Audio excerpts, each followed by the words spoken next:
Can we start? So in the last class, we basically stopped before that slide.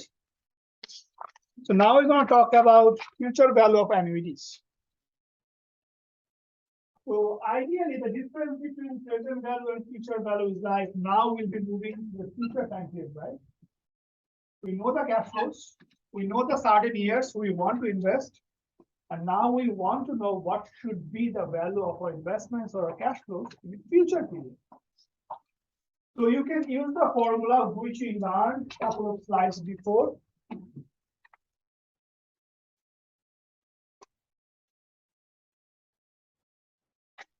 Which is this one, or we can use the financial calculator, right? So if you want to calculate the future value, we should have known the number of years of our investments. We should have known the rate of return of our investments. Present value could be 0 or something else. We should have known the cash flows, the payments we'll be making, and then compute future value. Or else we just plug in the information on this formula and we get the project.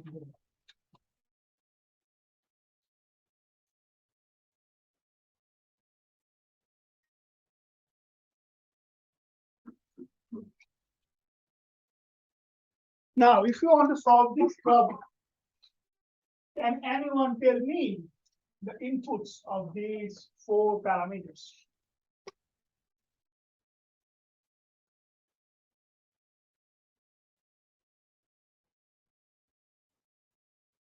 Yes, I got.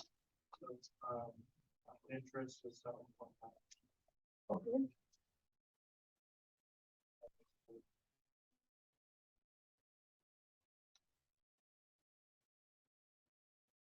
That's it? No, you want to go. Yeah, yeah. 2000 is the multiplied. Okay. Oh, per year, that's a Positive or negative? negative. Okay.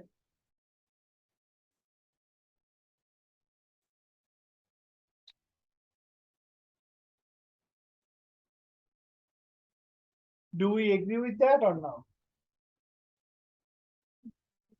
Do you think something else needs to be changed, or we all agree with those 3 parameters? Present value is 0. Yes. Your financial calculator will give you the result if you clear before starting the process. If you do not clear and if you do not hit 0 for present value, you may have wrong results because in the memory there could be different present value already saved. Make sense? Either clear before you start or fill in everything.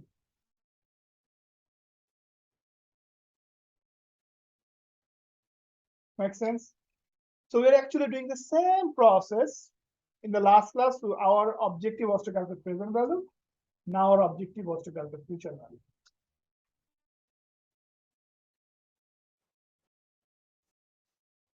Now, so far, what we did, there is nothing mentioned, and we assume it's an ordinary annuity, right? When we switch from ordinary annuity to annuity due,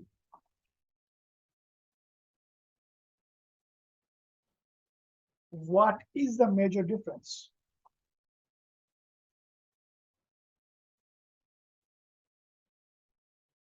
What is the major difference between ordinary annuity versus annuity due? Is the amount of payment gonna change? Is the number of payment gonna change, or something else gonna change? Okay, so on the annuity due, what should be the point of the year? Beginning or ending? Beginning, right? So far, we assume that if we want to make two cash flow, two payments, if you want to make for year 1 and year 2, and we assume it's an ordinary annuity, payment is end of the year.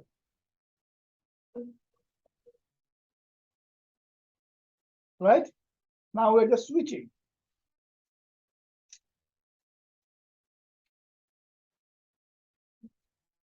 You're switching to annuity due, payment is beginning of the year.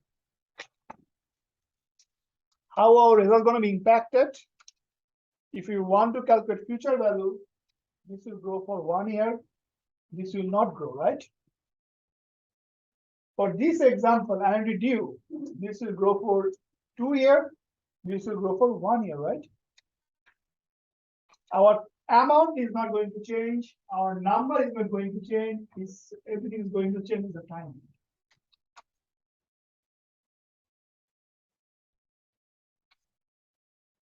For future value, if you want to calculate the future value of any annuity due, we have to multiply by one additional factor because they will grow more.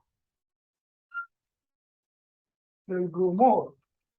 If you don't bother remembering this one, you can do on the function calculator, you just need to change the mode. Do we know how to change the mode on the function calculator? It should be on my video. So it's clear.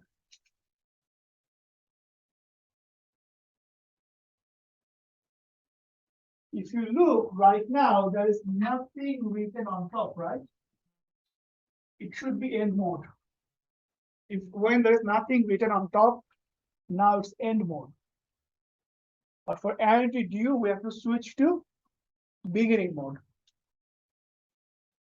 Second, look here, PMT on top. There is something called BGN, right? Beginning, second, enter. Now, if you look carefully, BGN. Now it's in beginning mode. On the test day or any time afterwards, look, if there's nothing written on top, it's on the ending mode. If you switch, it's beginning mode. So if we calculate present value, future value of any annuities, due versus ordinary on the function calculator, parameters is not going to change. End should be same, payment should be same, rate should be same. You just need to switch your calculator mode. Make sense?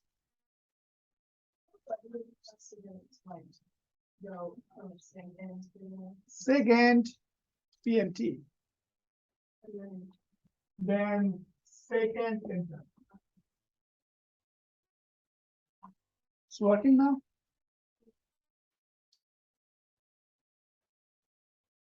Okay. So if we have switched your calculator to beginning mode, now let's do these problems using a function calculator. If you want to use formula, it's not here on the slide. You can practice on your own, but let's see whether you can figure it out on the calculator or not.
Right.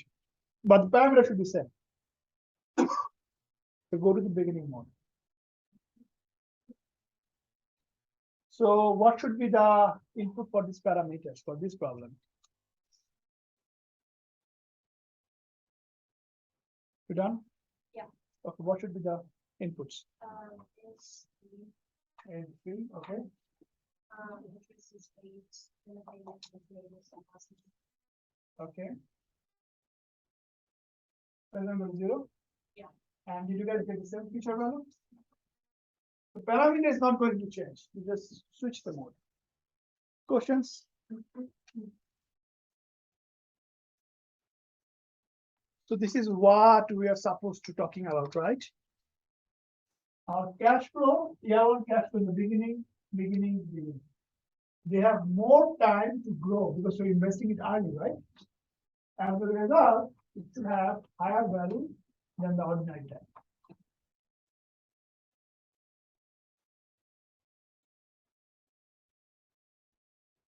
Okay. So we are done with annuity. Any questions so far?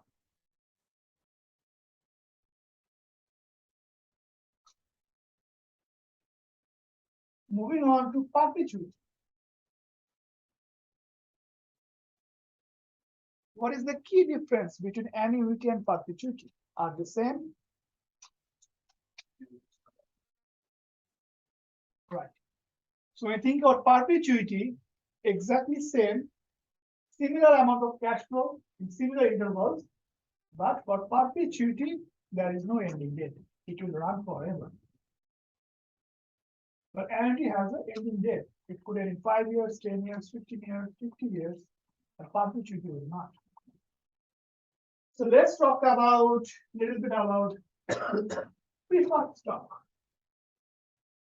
Any idea about preferred stock?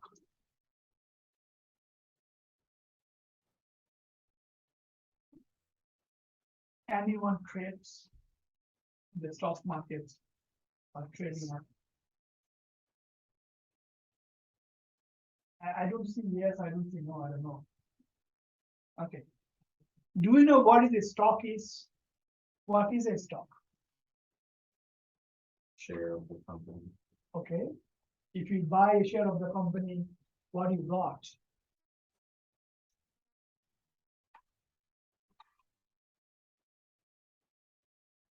A small percentage of it. Absolutely. So when you buy any stock of the company, you actually got the ownership claim, right? You got the ownership claim of the company, right?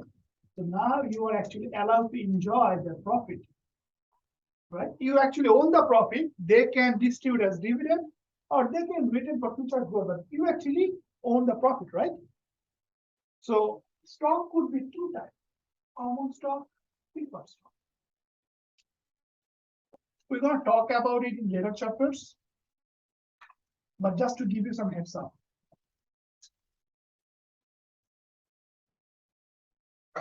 What is the major difference? So when we talk about common stock, this is the very basic stock we all know of. We are buying the stock, we got ownership here. But preferred stock is more like a hybrid version. It's a hybrid version of stock and bond. Why it's a hybrid version of stock and bond? If you own preferred stock, you will get fixed dividend, fixed.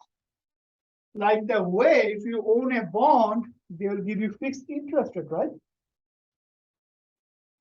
For preferred stock, you will not have any voting rights like the way common stock owners have. And also, for preferred stock, at liquidations, you will get the money before common stockholder, but after bondholder. So preferred stock basically lies in the middle of bond and common stock, in the middle of bond and common stock. That's why it shares the characteristics of bond and common stock. You are allowed to get the dividend like the common stockholder, but it's fixed. You will not enjoy the growth. If the company default, you will get the money before common stockholder, but after bondholder. It lies in the middle. So if you think about preferred stock, you are always entitled to have fixed dividends at fixed interval. Okay? And as it is like a common stock, it does not have any maturity. Bond has a fixed maturity, 5 years, 10 years, 15 years. Preferred stock will continue until the company operates. And we know that corporations have unlimited life, right? So that's why if you own preferred stock, that has unlimited life. That's our main point. So any dividend from preferred stock is basically perpetual. It's a perpetuity cash flow. Makes sense? Now we know a little bit about preferred stock. Now read this problem. This is the corporation. They want to issue preferred stock. Okay?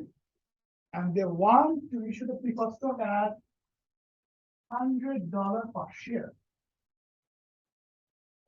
In the time value of money concept, you can think about this present value, right?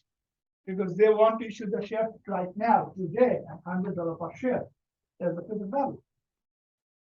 So now they're thinking there is a similar company that has preferred stock and currently price of $40 per share and pays dividend of $1 every quarter. Now, what dividend that we have to offer if preferred stock is going to sell? So the idea is there is existing company whose preferred stock is $40 per share and quarterly pay $1 dividend. There's another company which is very similar, very comparable, wants to issue some preferred stock. Now, how much dividend they should pay?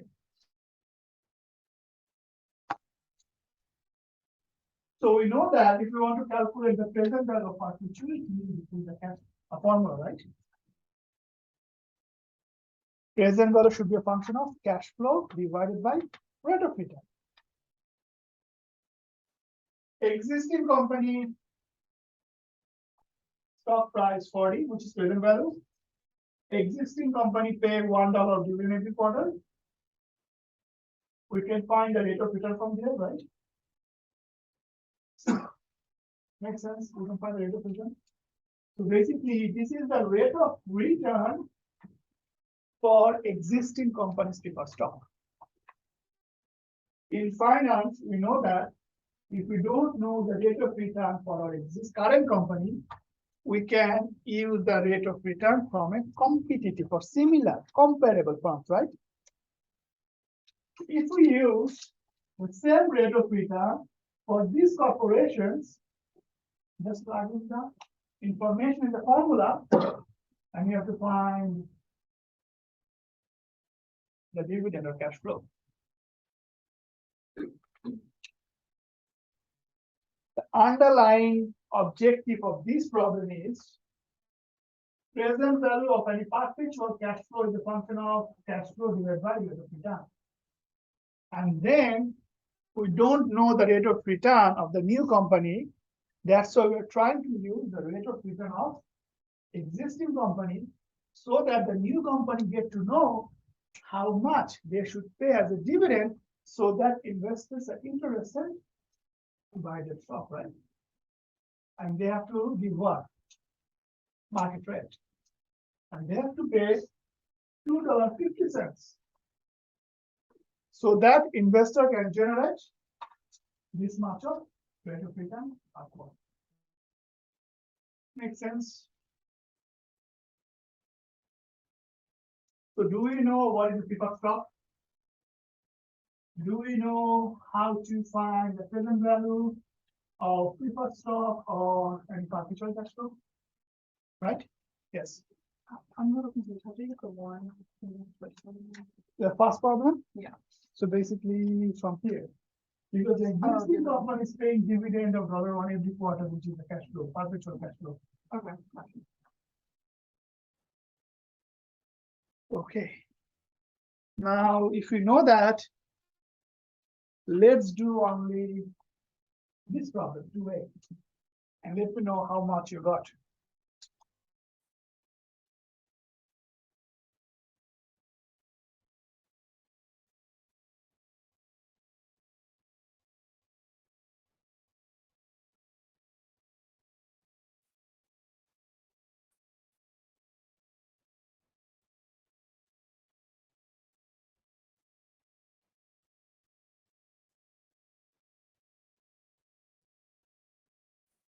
Yes. What? How many years? No, I'm talking 2A. Do only 2A. Oh, okay. Only 2A, not one. Only 2A.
Formula you may need is given value is given out.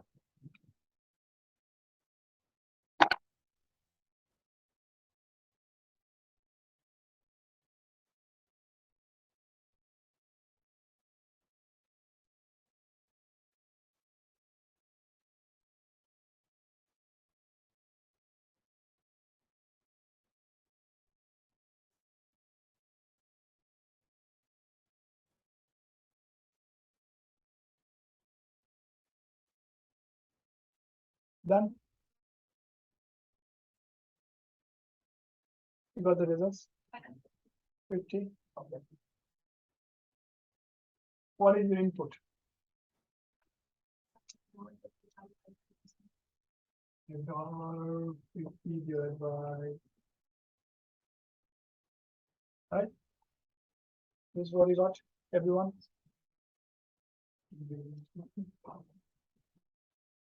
Okay. Okay, moving on.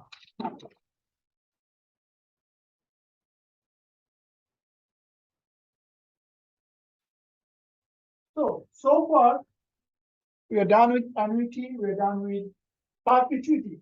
But one of our assumption was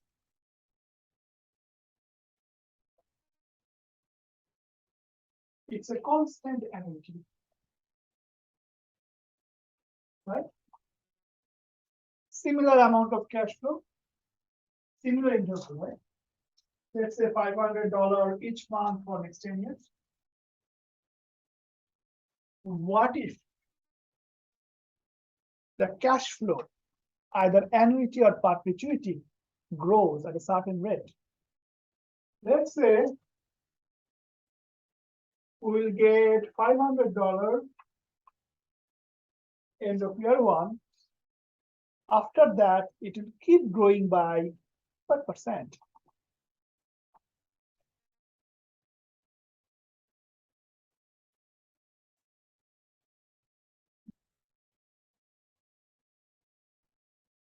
Right? End of first year, $500 grew by 5%, again grew by 5%. If I tell you what should be the present value of these investments today, if your discount rate is 3%, how can you calculate? This is the formula. 2 ways, 3 ways we can do it. We can generate each cash flows individually, then discount all today. Make sense? Sum them up, or plug in information here. 500 R is 3%, growth is 5%, something like that. Plug it here. All information.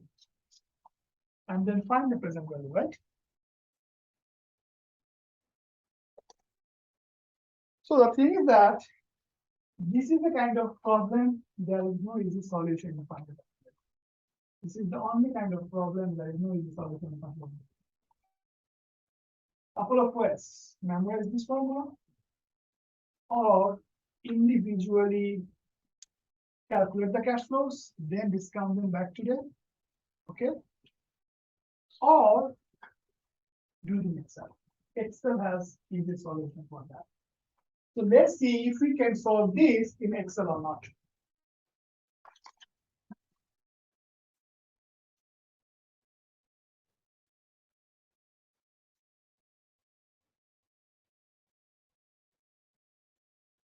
So from the formula, problem. This is our cash flow each year, right?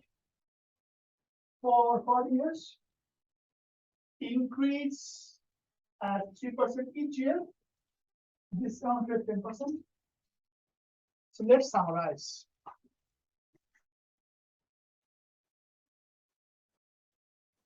Growth rate 3%, discount rate 10%.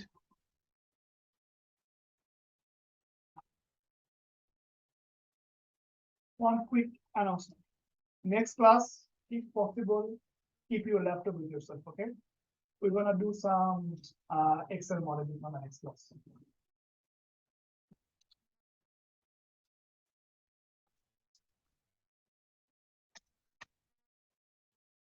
Is there information so far? Okay. So let's build a model here. So let's say year 0, 1, 2. If we drag it, it gives us 40, right?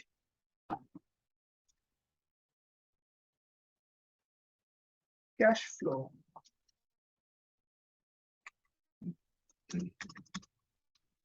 $20,000. Cost cash flow.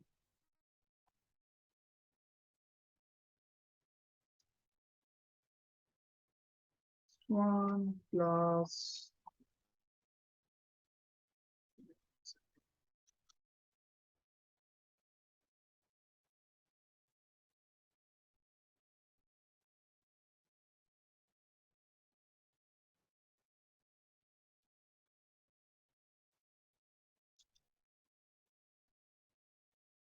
did you know what I did here?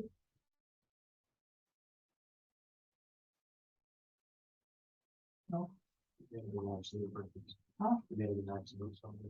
What does it mean? That means if you drag it over, it's not gonna change, it's always gonna go through. Absolutely. So I'm actually fixing a certain cell. So let's say if I don't fix it, this one times 1 plus. I did not fix it this time, right? If I drag it,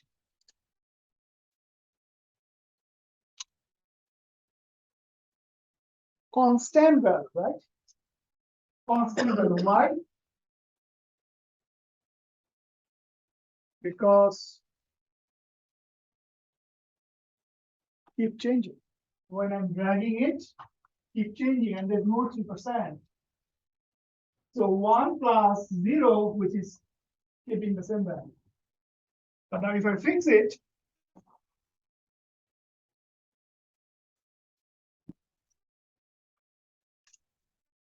and drag it again, oops, I dragged more, sorry. Now it's not a constant value, right? Each year it's going by 2%. Make sense?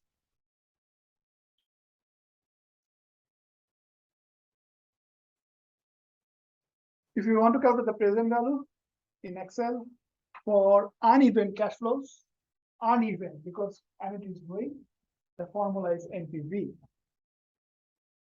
So present value at year 0. NPV. First requirement rate, which is 10%. Second requirement is value.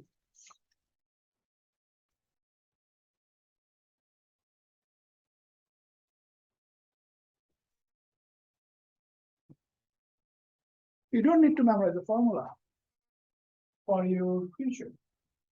Generate the cash flow, easy to do, and then use entry function. Now let's see, did you get the same number?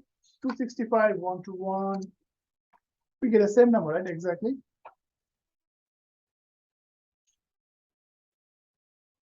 One caution, if we are using NPV formula, one caution.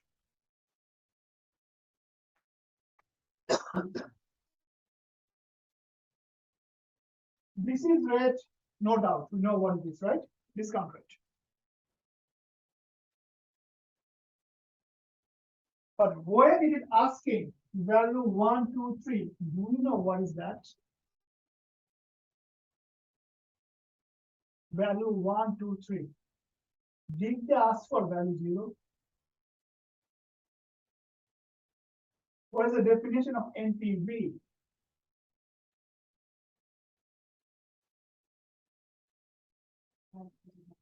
Okay, so that means if we invest something today, and if you're generating some capital future, they'll try to calculate the present value of both and give me the net value to the right. But in Excel, you have to be careful. It's not asking the value 0, right? If you're making an investment, let's say 50,000 or 100,000 today, it's not asking that one. It's starting from year 1. So if you want to really calculate NPV,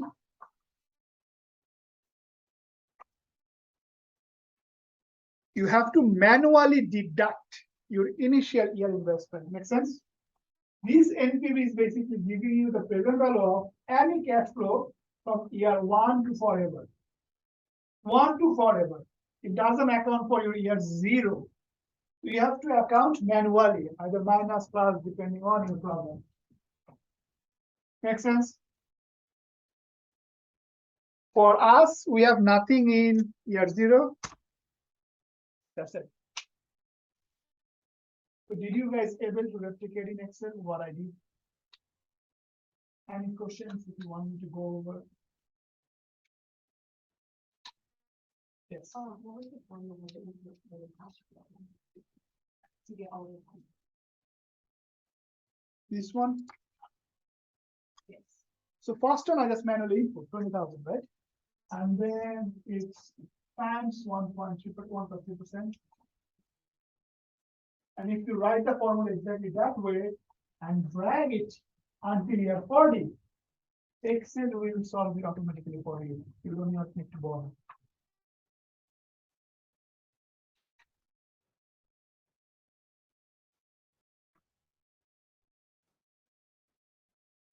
Questions?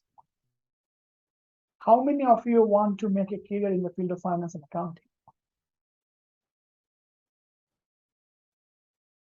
If yes, this is the software for your entry-level job you have to master.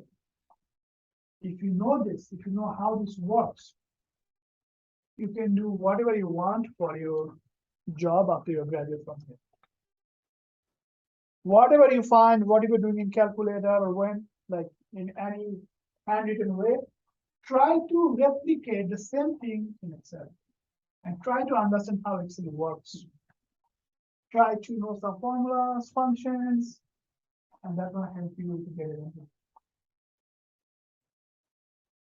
Questions so far?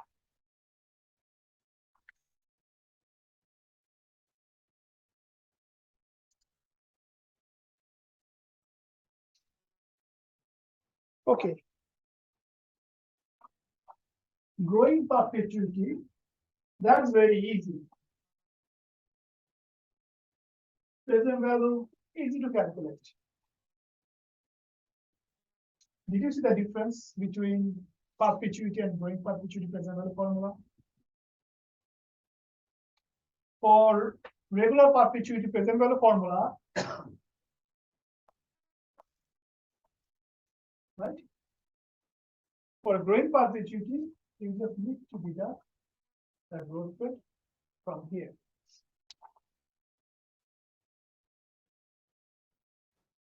That's it.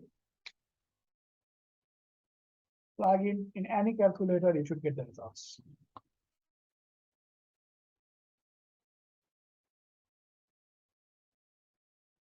If you look at these very basic problems,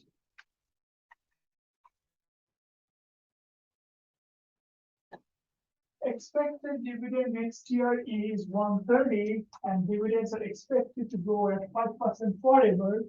If the discount rate is 10%, what is the value of this promised dividend stream? Expected dividend next year, discount rate minus 2.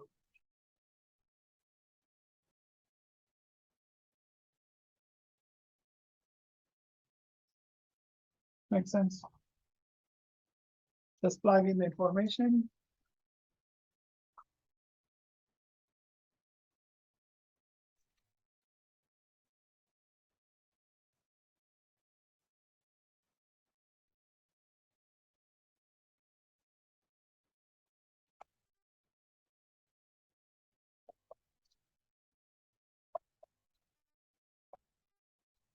Do you know that annual rate?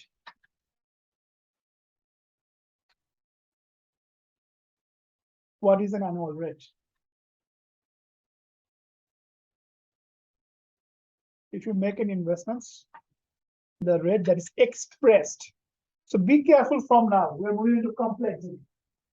So when you make an investment, all of the investments rate of return are expressed in terms of annual rate. But is it annual rate is always appropriate for us?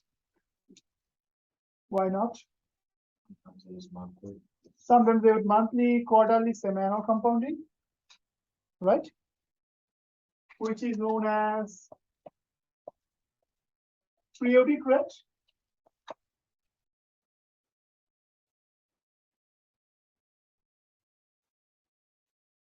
Now let's say you want to invest $100 today.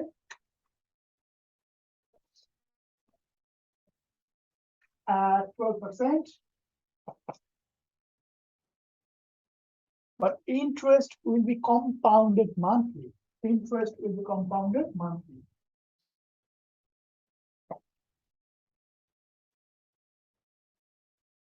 %12 is our annual rate, which is also known as APR or annual percentage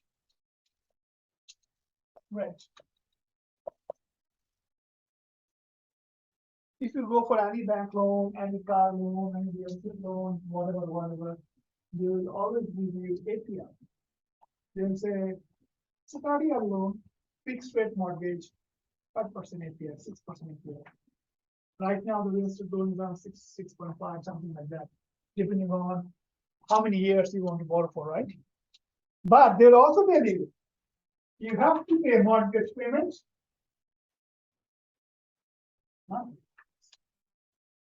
So 6% is your APR or annual percentage rate. Your appropriate rate is 0.5%, appropriate rate or periodic rate, right? But what is the effective rate you're paying or you're earning? If you're making investment of $100 today at 12% APR, interest will be compounded monthly. That means month 1. Make sense?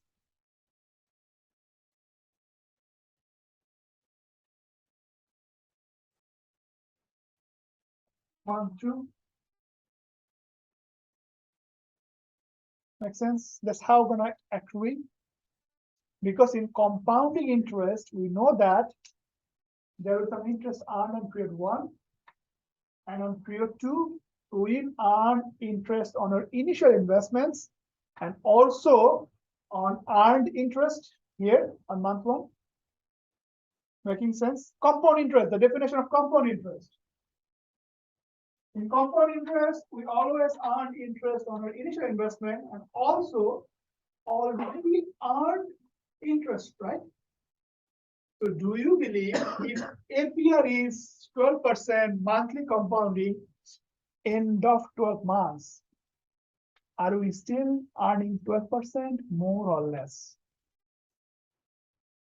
on our initial investments?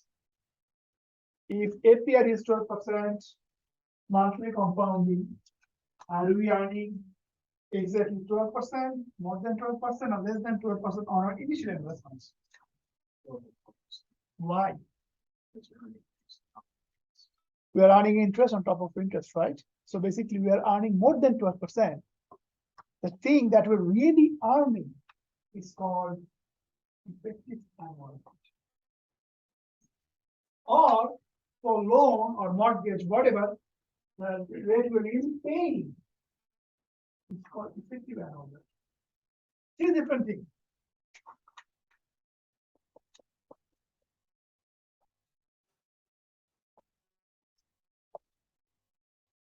After today's class, don't trust your mortgage broker or the bank that you use. Okay? So they will only tell you this one. Get a brand new car, 5% interest only. In reality, are we paying 5% if we make monthly payment? No. We are giving them payments early before the end of year. They can reinvest that money, right? Or on the other hand, we are losing the opportunity for reinvestment because we are giving them the money early. We are not paying 5%.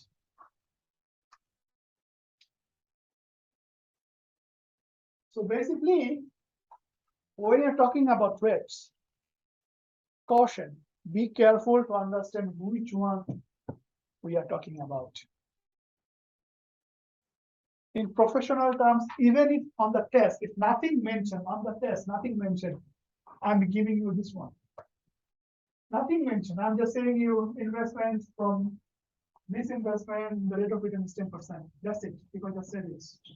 I'm giving you this one. That's the practice. If I'm mentioning you'll be earning 10% monthly, 10% quarterly, I'm giving you this one. If I'm telling you you'll be earning 5% effectively annually, I'm giving you this one. Your job is to identify which one I need, how I should convert. Make sense? Questions so far? So effective annual rate is basically in effective which one we are earning or paying.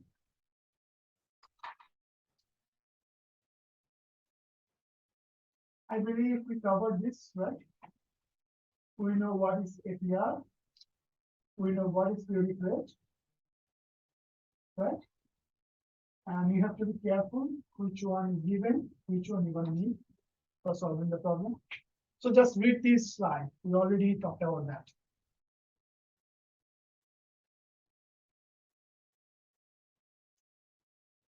And we have gone through these couple of times.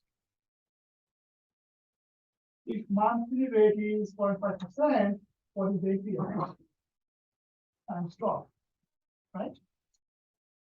Semi-annual rate is 5%. What is the APR? Times 2. And then if it says that APR is 12%, what is the monthly rate? 12% divided by 12, right? So we have gone through this. Nothing new. And we have gone through this. You have to be careful. What is given, what you need. Now moving on. From APR, how can we calculate EAR, effective annual rate? So it said that you can earn 1% per month on $1 invested today.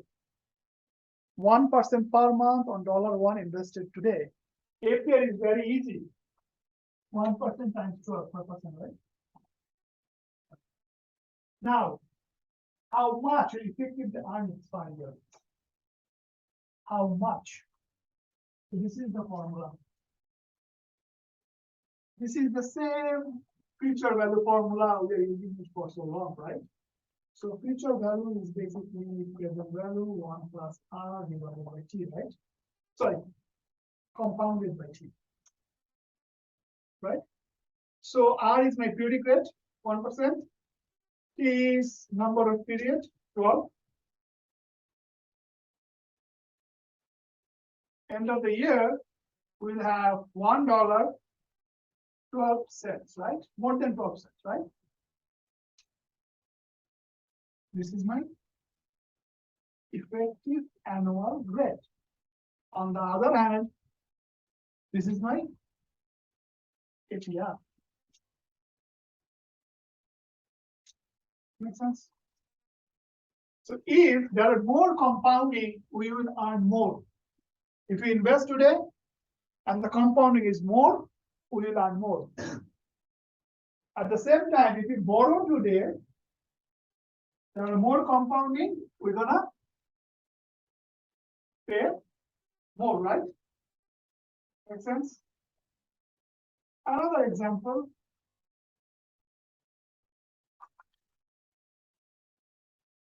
It's trying to say you earn 3% per quarter.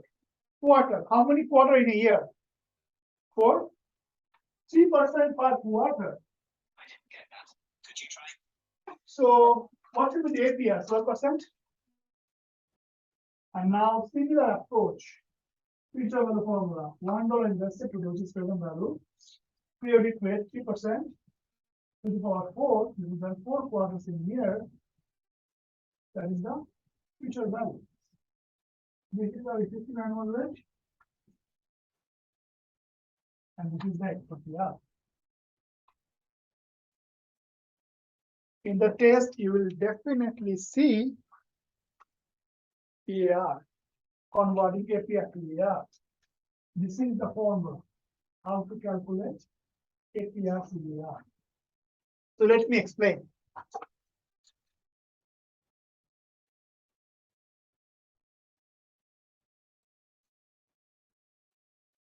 Do you know this? Annual rate, right? M is basically number of frequency or compounding in a year.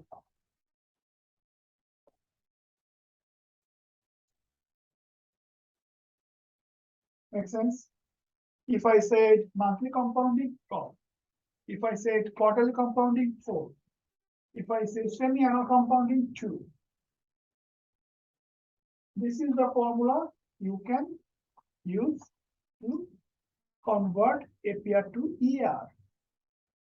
Now it's your job. Do you want to memorize the formula or do you want to learn a trick so that you can forget the formula for you? Okay. We already gone through the trick though. But let's say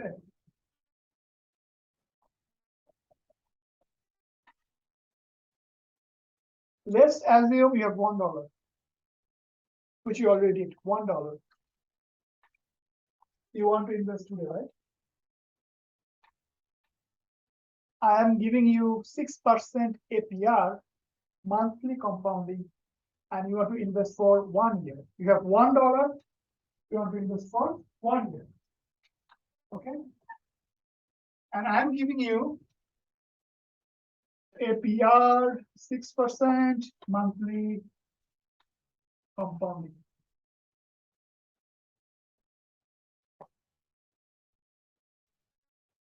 What should be put here?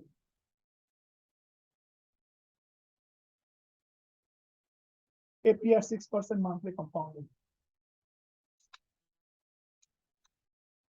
What should be our N? What should be our periodic rate?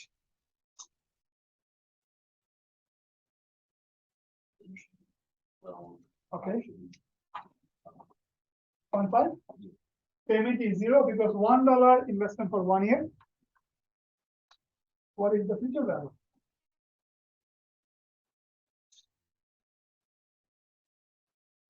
Could be something more than 6. Maybe, I don't know.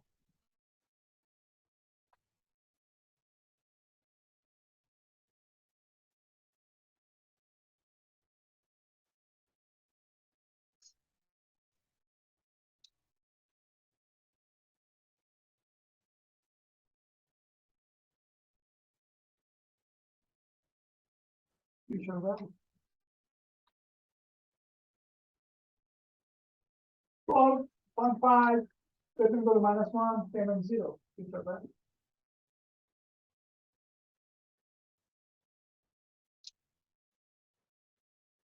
How did we get what, is it- I told you APR 6% monthly compounding. So it's APR 12% monthly compounding means 6% year the 12, which is 0.5%. In the financial calculator, we never use percent, right? We just use the absolute number, right?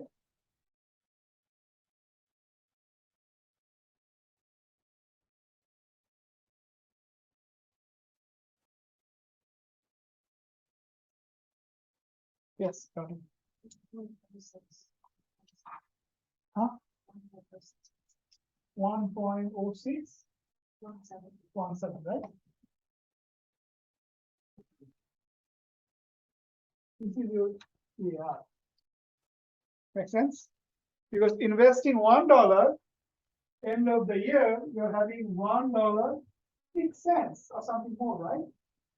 If you do 1.0617 minus 1 divided by 1, that should be 6.17%, right? This is the year. You can either memorize this formula, plug in, or you can just think of I have $1, I will just for 1. What is the future value? And the growth in the year. That's it. $1 invest for 1. What is the future value? Growth is the year. Make sense? Questions?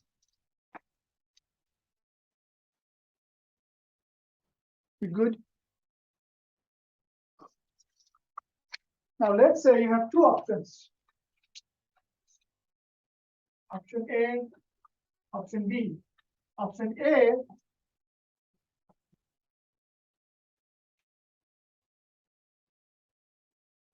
you are offered, you went to a bank A, bank B. Bank A offer you 5.25% APR, daily compounding.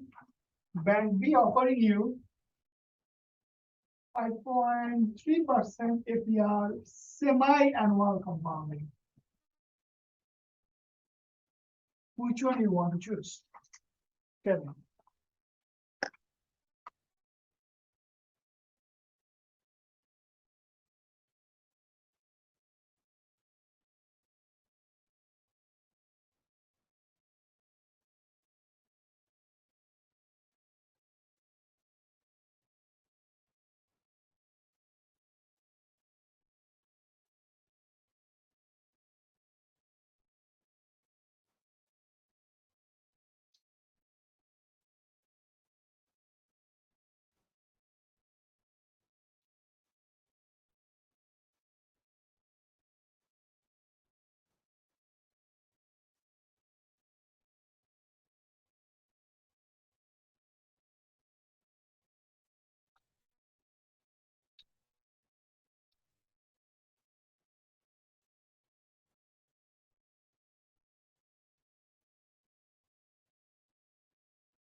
Done.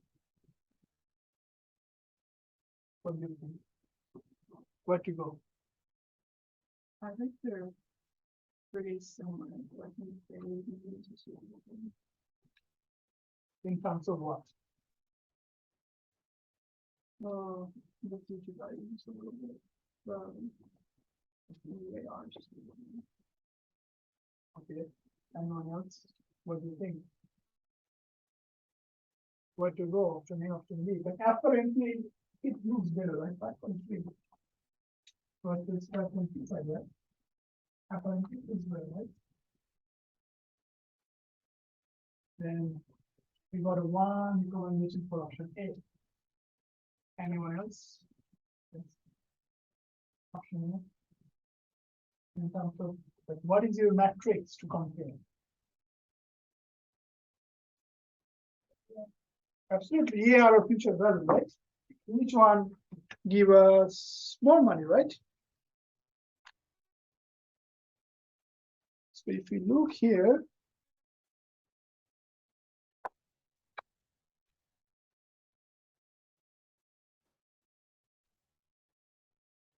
for option A, AR is little more than option B, right?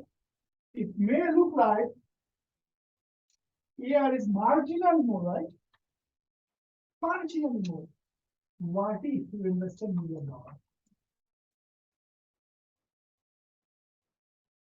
So then the difference will look bigger, right? So example still continued in terms of future value. So you can compare AR, easy way. You can also look at future value.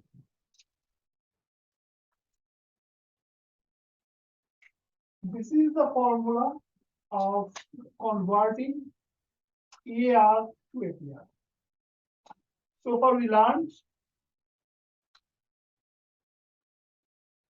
APR to AR, this is the reverse. Make sense?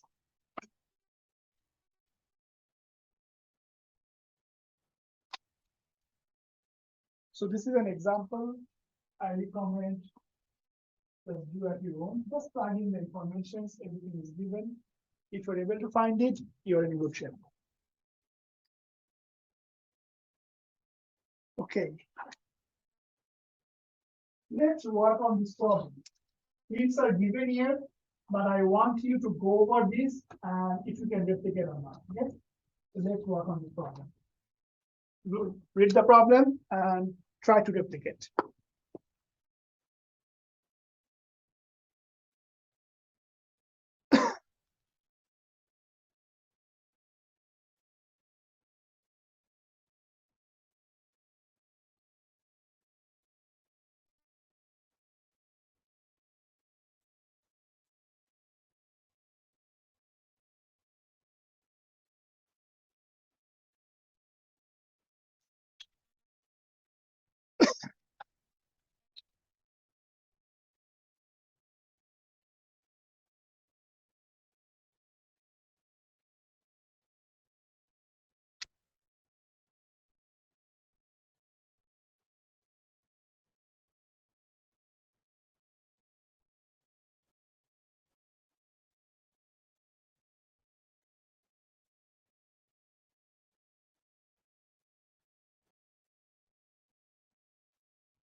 We're done.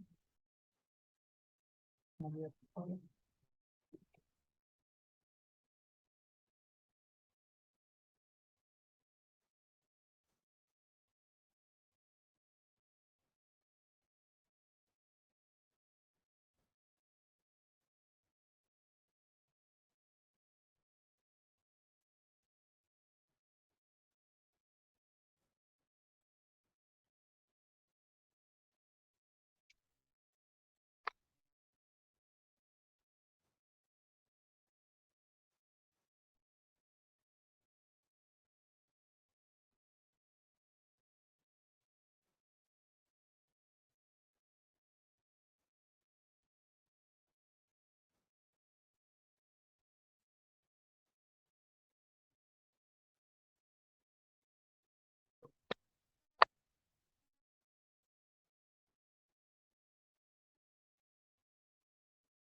So what should be the inputs for this problem?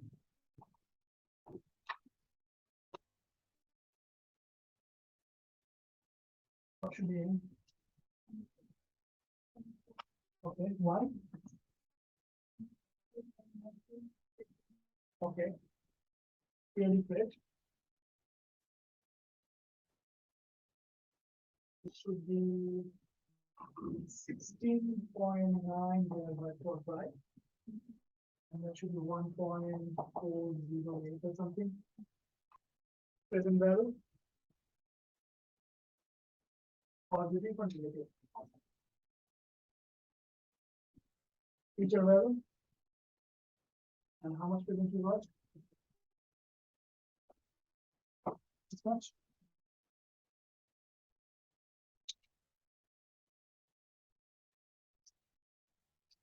We are all able to replicate the process.